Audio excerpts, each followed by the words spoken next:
football, mais tout ça c'est le sport. Félicitations grand. Appréciation bi si am c'est d'abord un sentiment de vouloir mooy Sénégal d'abord mu gagner. Mais beneen sentiment bi mooy ça va un match très très très difficile. Très difficile. Honnêtement. Non j'ai dama si ragal sax. Pour dire vrai. Mais heureusement que je ne suis pas sur le terrain.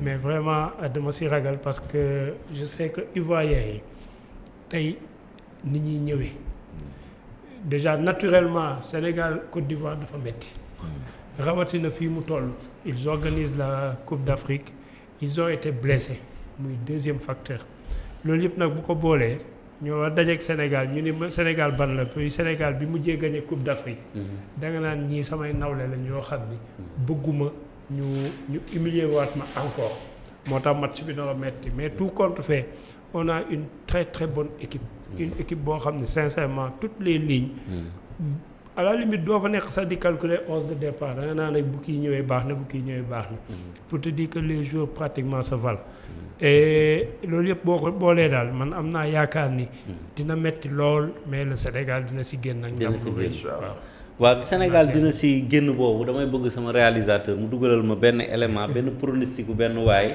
bi ñu gis ci Twitter moom laa la mujjee envoyé Mara bu ñu mënee dugalal image boobu avant ñuy dem ci journal de la CAN bi waa jooju daal vraiment je peux dire que c'est un génie moom day pronostic ci match mais huitième de finale match yi mu pronostiqué yëpp daf ko trouvé 4/4 dafa trouvé que Nigéria day dóor Cameroun. Super. Il a trouvé que Angola dafay dóor Namibie te Angola moo dóor Namibie. Oui. Il a trouvé hier que RDC dina dóor Égypte. RDC dina dóor Égypte te dem boo xool ci série bi Égypte sax waroon na mun a gagner parce que Égypte moo ëpp sens pour mënoon jàll. mais gis nga RDC nu mu jàllee ci kaw Égypte newoon na tamit Guinée day dóor Guinée équatoriale. te Guinée gis nga bii mu dugal à la dernière seconde. moom moo ko may tey mu qualifié donc trouvé na 4 huitièmes de finale. donc mu dese ko 4 huitièmes de finale 4 huitièmes de finale yi nee na. Mauritanie day dóor tey Cap-Vert. Afrique du Sud day éliminer Maroc. Mali mooy éliminer Burkina Faso. Sénégal mooy éliminer Côte d'Ivoire. donc il fallait ma andil leen waa ji vraiment man dama ko gis ci Twitter ça m'a surpris nu mu trouver 4 résultats yi te ba pare ne Mauritanie mooy éliminer Cap-Vert Afrique du Sud mooy éliminer Maroc. xam nga loolu sera un coup de tonnerre. loolu événement la.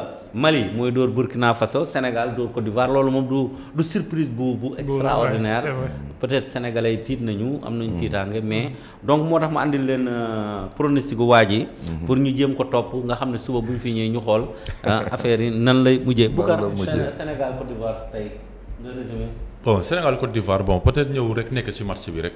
gars yi nañ ñëw serein calme football jeu bi normalement pour man jarul pression jarul yenn pression yi. nañ ñëw daal andi li ñu am rek. ak li ñu am équipe boo xam ne moom leer na leen yaa ko mën moom. boo ñëwee première 30 minutes yi. fexeel am sa ñaari bi taxawee gauche. waaw yaakaar naa daal loolu mooy li parce que certes aussi. ñooñu aussi xëy na ñoo lay gën a miin climat bi parce que aussi seen terrain la ak yu demee noonu. waaye Sénégal moom yaakaar naa ne bu leen sëfee ñaari but rek li des moom. mais il faut ma laaj la benn affaire. yow kii bi nga àndal confiance bi nga àndal depuis bi nga ñëwee fii ba léegi ci CAN bi lan la ci Sénégal lan la qu'est-ce qu'il y a loo gis tey ñun gisuñu ko. non mais confiance bi ma àndal rek mooy évidence football équipe.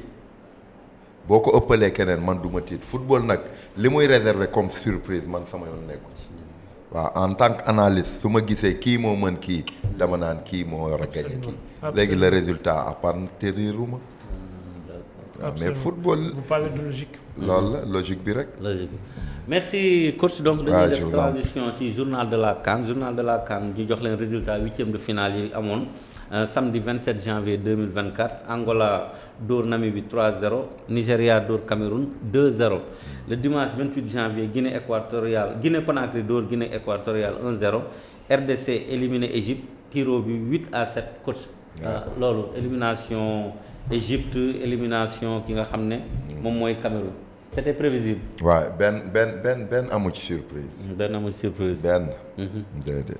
d'accord. donc tey programme bi nii lay tëddee ci journal de la CAN bi lundi 29 janvier mooy tey 17h dinañu am Cap-Vert ak Mauritanie à 20h dinañ am Sénégal ak Côte d'Ivoire. Demain le 30 janvier on aura Mali Burkina Faso 20h Maroc Afrique du Sud ma wax leen ne Sénégal bu dóoree Côte d'Ivoire Mali ak Burkina lay am loolu c'est un bon adversaire. Mali Burkina wala ku ñëw baax na. waaw loolu la ku ñëw baax na mais je préfère Burkina. bu fekkee ñooy qualifié kay. incha allah d'accord sama waajooju moom lan la wax sax sama waajooju de nee na Mali mooy doon Burkina donc nañu xool lu si kanam raw di bët. bon sur 10 pronostics mën na laaj benn ñu may ko boobu. waaw mun na en tout cas nan laaj bu Mali bi. donc bu ñu jógee si loolu dañu leen di informer que Sofiane Boufal et Hakim Ziyech seront forfaits pour le 8e de finale de la CAN 2023 qui opposera le Maroc à l'Afrique du Sud. donc waa Maroc ñoom du ñu mën a compter si Ziyech ak ki nga xam ne mooy Boufal. toujours si journal de la CAN bi on a donné la parole hier en conférence de presse devant match Aliou Cissé nee na nous respectons tout le monde mais nous ne craignons personne nous sommes nos propres ennemis coach nee na nous sommes nos propres ennemis. c'est-à-dire foofu lan la bëgg a wax. waaw mooy li ma doon wax sànq rek. adversaire bi fi ñu toll nii Sénégal lu mu am ci ñun rek ci ñun la. waaw mooy phase de déconcentration kese mais buñ concentré woo moom. jouer li ñu war a jouer. waaw kenn mënu ñu tere gañ. Nous poursuivre toujours nee na gagner nous permet de continuer perdre nous rentrons à la maison donc il faut qu'on se prépare présent nee na gagner nous permet de continuer perdre nous rentrons à la maison. waaw boobu phase je veux même pas l'analyser parce que perdre moom. bokkul ci vocabulaire bi quoi boobu c'est bokk non honnêtement on a tout pour gagner. gagnons quoi. D'accord voilà. donc tey loolu lañ leen andiloon ci journal de la CAN ak match Sénégal Côte d'Ivoire bi nga xam ne coach Malick Diop décortiqué na ko toujours moo ngi ànd ak une confiance débordante toujours moom tamit day on sent que moom xam na jeu bi xam na li Aliou Cissé di bëgg teg mais toujours du ko bëgg waxee parce que day may primeur bi nga xam ne coach bi nga xam ne moo nekk ak yooyu mooy yeewandoog ñoom mooy fanaandoog ñoom et loolu c'est très important parce que entraînement ñoom ñooy nekk mooy xam kiy boité ki nga xam ne épaule am day metti donc pour bëgg a classer avant Aliou Cissé nga bëgg dox ci xelam je pense que loolu dafay nekk lu metti donc bu ñu jógee ci journal de la CAN dañuy dem ci football international hier le PSG a été tenu en échec par Brest parce que PSG moo mené woon 2-0 mais Brest dafa ñëw reprendre ko jëli ko def remontada ba ñu match nul 2 buts partout classement meilleur buteur yi toujours Mbappé il est meilleur buteur avec 19 buts Ben Yedder avec 10 buts et Lacazette avec 9 réalisations. bu ñu jógee ci loolu dañuy wax ne PSG toujours mooy premier avec 44 points l'OGC Nice troisième 38 points Brest 35 points donc loolu moom mooy classement bi nga xam ne moo nekk en Ligue 1 française bu ñu demee ci Liga nag moom dañuy ne Barcelone moom dañ ko yenn 5 buts à 3 boo demee Liga Barcelone dañ ko dóor 3-0 Real moom dafa dóor donc meilleur buteur Liga yi 14 bi le meilleur buteur Bellingham 14 bii la ak l'Ukrainien Dovbyk moom tamit 14 buts la ñu am donc loolu mooy classe fële sa Liga loolu moom moo fa am ñu jeexalee ko ak Michel Arteta bu Arsenal moom nee na dëwën wóorul mu yoraat Arsenal parce que depuis 2019 moom moo yor Arsenal mais hier il a annoncé que mun na am dëwën daal du yor équipe bi dégg ngeen tamit Xavi le coach du Barça moom tamit nee na saison bi lay arrêté dootul coacher Barça parce que c'est très difficile te que yore Barça daal dafa metti club tamit gis nañ ko dégg nañ ko ne dafay arrêté avec Liverpool depuis des années mu nekk fa club tamit nee na day arrêté donc c'est la valse des coachs lu tax toujours coach yi mënuñu yàgg fenn bien que club moom au moins yàgg na à Liverpool. waaw non xam nga football. dafa am léeg-léeg saturation da ciy am. loo xam ne automatiquement buñ changé coach bi rek. kii ñëw mun na am beneen discours. beneen ambiance bu dugg ci groupe bi parce que bële métti woon na jeex na sonn nga. yaa gars yi monotonie moo fa am. te équipe bi gagnetul léeg-léeg du sax sa ñàkk mën ou pas mais. say résultat moo bokkatul ak équipe bi. moo tax parfois ñu lay. demu Xavi fin de saison. non Xavi moom. bu yor Barça difficile. non yor Barça comme équipe yëpp dafa difficile parce que du équipe yu ndaw c'est des équipes qui investissent. Donc le résultat doit immédiatement suivre. Donc boo koy jëli da ngay am capacité yi soo ko amul da ngay toogi fële. Xavi nag day doomu dëkk bi. def fa lu ne. doomu catalan la. doomu espagnol la def fa lu ne. waaw donc moom du bokk ak man muñ jël rek yóbbu ma ci fu ma dëkkul. liñ ko baal nii. duñ ko baal keneen jamais. donc merci coach. donc loolu moo ñu permettre ñu dem si le second invité Meissa Ndiaye ñu bëgg a xam kan mooy Meissa Ndiaye. Meissa Ndiaye qui est au CNG de lutte depuis quand. waaw Iba jërëjëf def naa bu ma la joxoon micro di nga mën a wax kii Meissa parce que yàlla def na bi may tàmbali. yaa ngi fi woon bokkoon nga si ñi ma doon vraiment joxe coup de main. jeune la bu dëkk Mbour juddoo Mbour màgge Mbour yaroo Mbour. Après ses études mu daal di dugg si la fonction gestion hôtelière. Au niveau de Saly. Parallèlement à ça nag ñu dugg dans des activités sportives dans des activités associatives. doon président sama ASC bi nekk sama koñ. si biir recherche de moyens nag si lañ demoon wuti ji xaalis. ni ban plan lañ mën a teg pour am xaalis. si lañ duggee si promotion lutte ma doon promoteur de lutte. et vous vous rappelez de ces périodes là. jàpp nga si bu baax a baax pour affiche bu ñu mënoon ti génne rek. nga jàpp si dans la promotion donc ñuy def ay làmb yu ndaw.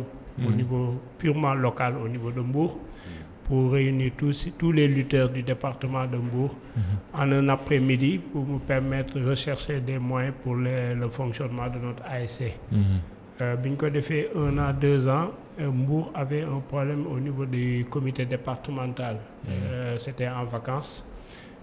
Si lañ me proposé comme président du CDG de Mbour. ma def fa 2 ans ñu Thiès également le président à l'époque Feu Abdou Niang ndeysaan qui était vieillissant et très malade donc avait préféré ni day abandonner. Et il avait porté son choix sur moi. Et il y a un jeune qui est à Mbour, j'ai plein d'espoir sur moom. bu ñëwee jël sama place je sais que il pourra faire des résultats mieux que peut-être li ma jot a def.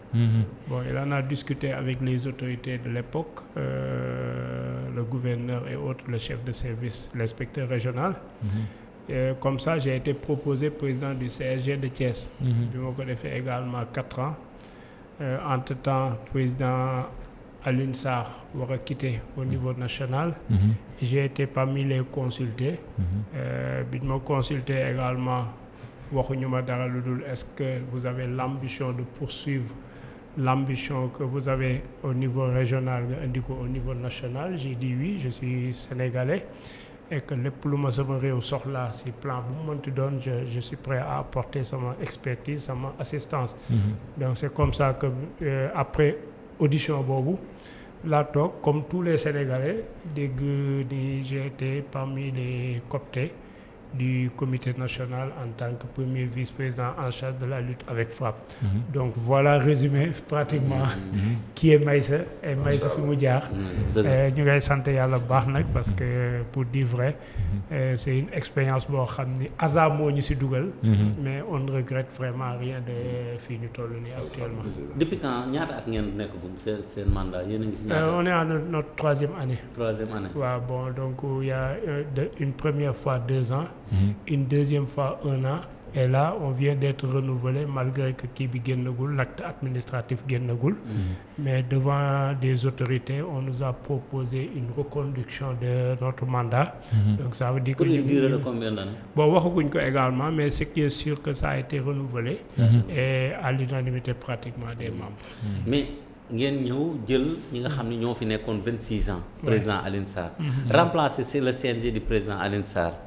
Ça a été comment? Au début wax ji bëri woon na ñii attanuñ ko ñii ñooy ñan ñii ñooy lii ñii ñooy lii mais boobu peut-être c'est mépriser également ñii ñooñ ñu naan ñii moom la quoi. Parce que des gens yoo xam ni pour prendre l'exemple du président Birak qui a fait plus de 40 ans dans le mouvement associatif. Qui a été un peu partout au niveau de Kaolack.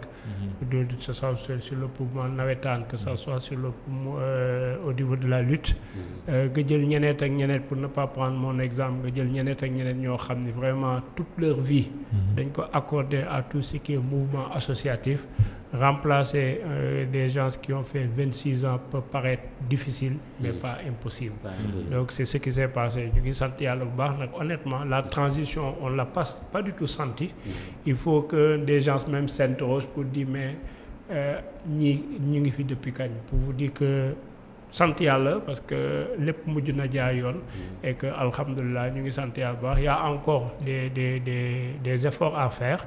Et c'est sûr, avec le temps, on finira peut-être par résoudre tous ces cas que nous vivons actuellement, quoi. mais 3 ans yi nag président yombul de nag yan difficulté ngeen rencontré si 3 ans yi. bëri na parce que ay sièges yi lu ne am na fi lu ne dégg nañ ko fi lu ne dégg ngeen ko quand même. on a bien sûr et c'est ça la responsabilité d'un leader également mooy ngay déglu. Et en fonction li ngay dégg également nga am capacité d'interprétation et d'adaptation. Donc c'est pas parce que dégg naa Boucar sànni ma xeer rek vraiment Boucar li ma wax dëgg la wala li ma Boucar wax mu ngi ci man. Non, il faut ma analyser li ma Boucar wax wala li ma Iba wax exactement lan moo ci part de vérité. lan moo ci part de responsabilité sama bopp. lan moo ci lii lan moo ci lii lan moo ci lii.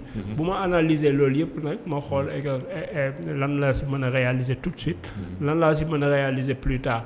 Donc effectivement ñun suñu 3 ans yi metti woon na lool parce que dañu ñëw fekk également benn contexte sénégalais.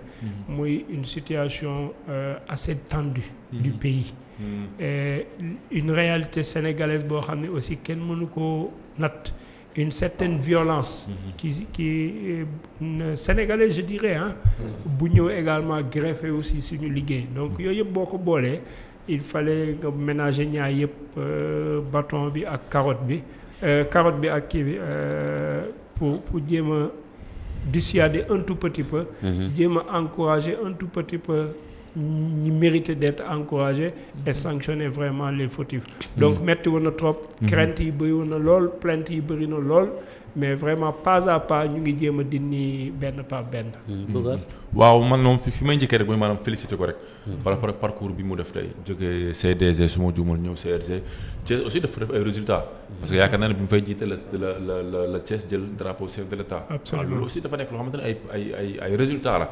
ay preuves yu wane ne maanaam tey ñii ñu ngi liggéey ñu ngi jaante il est mélange aucun effort tey pour maanaam tey développer làmb seen secteur. parce que jamono jooju da nga daan gis maanaam làmb bi dafa doxoon buur. tey bu ma juumul tey saison ba mu ubbee ba tey benn yoon nga benn làmb laa dégg ko mbuur boo xamante ni laal yoon ñu ngi ko néew de passage moo ko fa def pour noonu leen tey parce que làmb ji aussi maanaam warul yëpp Dakar kese tey dañ ko war a décentraliser ñuy tëgg ci àll bi gars yi aussi ñu leen di teg ci yoon di maanaam pour làmb ji mën a dox parce que dafa am benn maanaam tey mental bu ñu ñi am parce que boo jógee fay ñëw rek ñu ne non affaire yi Boy Town la war a Dakar la war a affaire yi or ko warul demee noonu. tout à fait Bira dafa am xam-xam dafa dund làmb dafa dund association sportive. xëy na moom Matar ba dañ yàgg si sport moo tax Matar ba xëy na dem jëli ko. comme te koo xam ne kii tey ku yàgg dund sport la. kii aussi dafa yàgg si sport comme ni ma ko waxee tey maanaam ñun sénégalais ñooñu leen soxla. li ma doon wax à chaque fois rek ñii dinañ jóge fi dinañ fi jóge dinañ dem. mais au moins dañ fi bàyyi wéy bu rafet. dañ fi bàyyi maanaam tey loo xamante ni te dinañ nekkat lii ñoom président Maïssa ñoom président Bira ñoo ko fi def. en tout cas ak fi may mën a bëgg a ñëw wala question bi ma bëgg a poser rek mooy maanaam tey CNG ñii ne nañ moo yàq làmb ñii ne nañ yàqul làmb waaye làmb yaakaar naa tey Sénégal ñëpp ko moom. xëy na CNG dañ leen fi ane ñu nekk instance dirigeante. waaye côté fi ma bëgg a poser sama première question mooy côté barki démb dem naa au niveau de l'arène nationale fekk fa mbër yi. en VSD. ñu nekk fa vendredi samedi dimanche. mais conditions yi lutte traditionnelle bi wala tey équipe nationale bi tey kan moo nekk seen responsable exactement foofu bëgg naa fa am avant ma mën a ñëw sama question. waaw balaa boobu aussi ñu préciser ni vraiment bëri na ñu naan CNG moo yàq làmb ji ñooñu mooy ñi nga xam ni. dañ bëgg delloo làmb si jamono boo xam ni. yaa 30 ans 50 ans si ginnaaw quoi. C'est des gens yoo xam ni. loolu ça vous fait mal. Ça fait très mal parce que c'est des gens qui ne veulent pas évoluer. C'est des gens qui ne veulent pas que nit ñi di jëm kanam. L'exemple bi si gën a kii mooy chaise yi ñu defal. xam nga tabaxal ñu une arène nationale. avec un certain confort. mais malheureusement mënuñoo jëriñoo si confort boobu di ko utiliser comme des armes. xam nga loolu vraiment c'est quelqu'un qui veut pas le développement. C'est quelqu'un qui refuse le développement. et loolu ñun la nitu làmb la kan moo sànni chaise yi. je dirais que nitu làmb la. ça peut pas être quelqu'un boo xam ni il est ailleurs. donc ñun suñ bopp ñooy premier obstacle làmb et il va falloir que ñooñu ñëpp ñu jéem a waxuma duggaat ci rang yi waaye au moins daal jéem a amaat benn comportement bi ba esprit bi ñu bëgg a jox làmb ñu jox ko quoi.